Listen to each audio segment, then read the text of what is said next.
Greetings, everyone, and welcome to another Fright Night Friday DVD Blu-ray update. So, I got mostly horror for you, a couple of non-horror ones thrown into the mix, and yeah, let's get right to it today on the Multimedia Chronicles.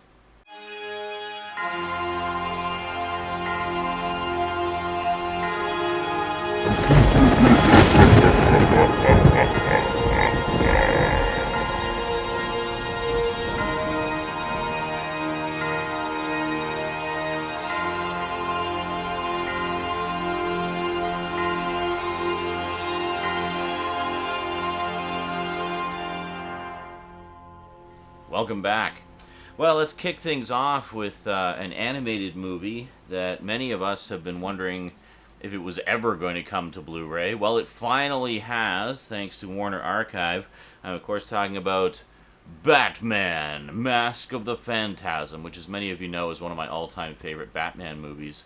And apparently, this sold so freaking well that they just announced, I think it was at the New York Comic Con this year, that Batman the Animated Series is coming to Blu-ray. Yeah, they were so blown away by the response to this. This was we didn't know at the time, but this was basically a test to see what kind of interest there was in the 90s Batman stuff in high def. And apparently this sold like crazy, and they almost immediately, like a month later, announced that Batman the Animated Series is now being prepared for Blu-ray.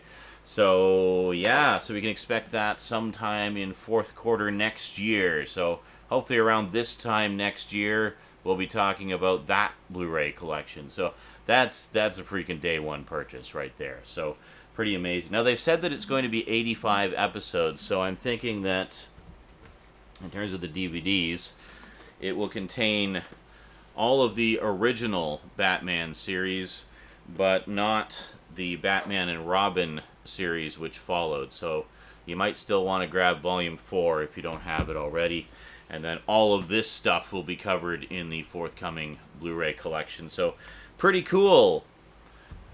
Not cool that I just finished my DVD set, but whatever. I'm more than happy to double dip because that is the greatest adaptation of Batman ever. It's just fantastic. Alrighty, and speaking of superheroes, picked up Wonder Woman 3D. Still have not watched it, actually. Rosie and I are going to watch this together at some point. But I've heard this is fantastic. Easily the best entry in the DC Cinematic Universe so far. We just got a trailer for Justice League recently, and that's looking, well, it's looking promising. It's hard to say exactly. I know there was some behind-the-scenes kerfuffle. But this one is pretty much universally acclaimed, and I'm really looking forward to checking that out. Alrighty, so that is it for the superhero stuff. So now let's get into some horror, shall we?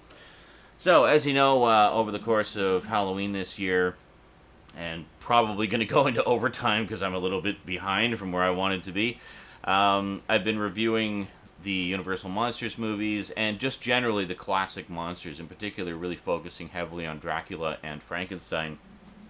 This year I just read the books of both Dracula and Frankenstein for the first time, so I'm really curious to see how the various movie adaptations have stuck to the book or not. And, well, I've covered, I've watched and am in the process of filming reviews for most of the big notable ones. A lot of you have been suggesting ones that I should review, and I'm already in the middle of reviewing them, so don't worry, there's lots coming. But there was one in particular that I wanted to grab because I'm such a huge fan of this director, and I'd heard very mixed reviews of his take on this character. I'm, of course, talking about Dario Argento's Dracula 3D. Now, of course, I don't have a 3D TV, but it includes the 2D version as well. So, yeah, I don't know. I've watched about half of this so far, and it's definitely a different take on the story, but there's a lot of familiar elements to it. It's just kind of turning it on its ear a little bit. And it's got Rutger Hauer as Van Helsing, so come on.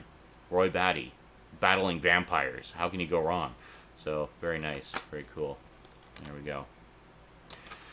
Alrighty, so that one you can expect to review sometime this season. And if we're talking about vampires, we also got to cover everybody's favorite vampire killer. Finally picked up Van Helsing on Blu-ray. I have not actually seen this since it was in theaters. I remember thinking it was kind of meh at the time, but I figured since it is a Universal film, and this was the first time in a long time that the Universal monsters had been revisited in any form. In a lot of ways, this is kind of like what they're trying to do now with the Dark Universe by having it more kind of action oriented and stuff like that. This was sort of their first attempt at that. And I don't know. I mean, I recall this being a fun movie. A lot of people kind of crap on it, but I don't know. I'm looking forward to revisiting it. I've also got the animated DVD, the London Assignment, which does feature the voice of Hugh Jackman and acts as a prequel to the movie. So kind of cool. And I picked up, what were the other two? I can't remember now. Anyway, I picked up the other two sort of late-era Hammer films recently, and finally got this one as well, Vampire Circus, which kind of finishes off the set.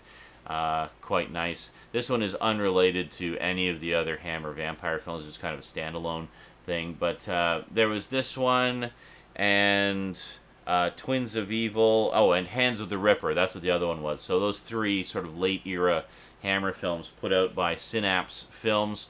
And it looks like those editions are going out of print, so that's why I kind of jumped on them now. By the way, a lot of you have asked me if I'm going to be doing the Hammer films this year, and the short answer to that is no.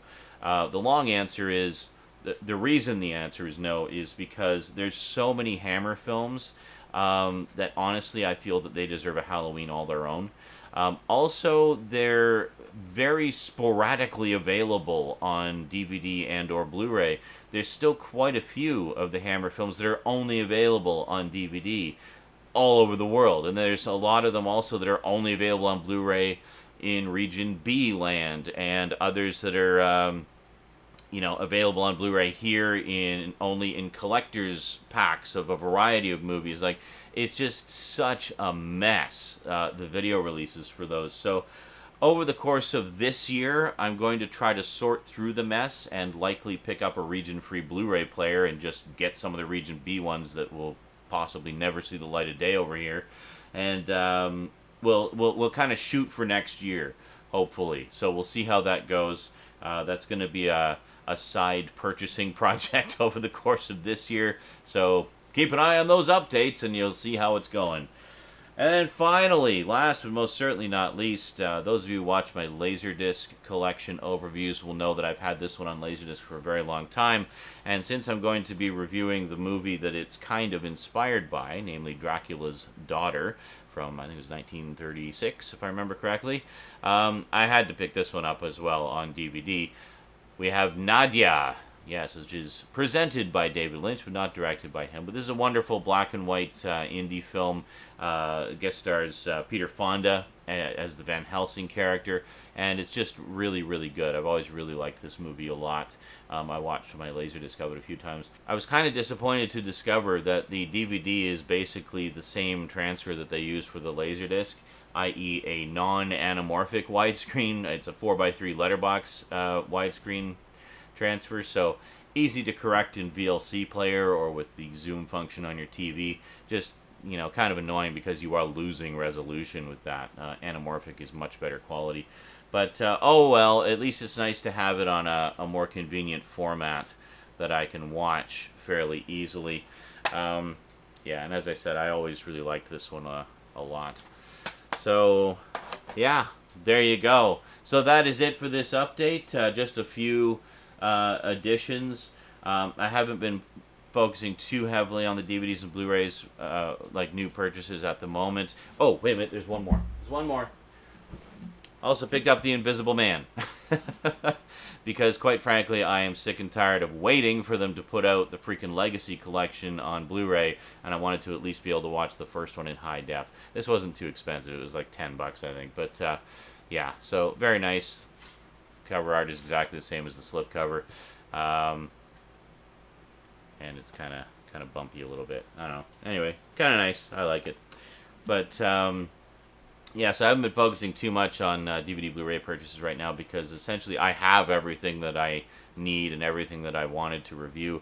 I've got a couple last-minute editions coming from Amazon, one of which was one that I thought I had, but I went over the entire collection. I couldn't find it anywhere. So I think it actually got sold a few years ago during one of the big purges, and I just never got around to replacing it. So found it on Amazon, threw it into this month's order, and hopefully that'll be arriving sometime this week.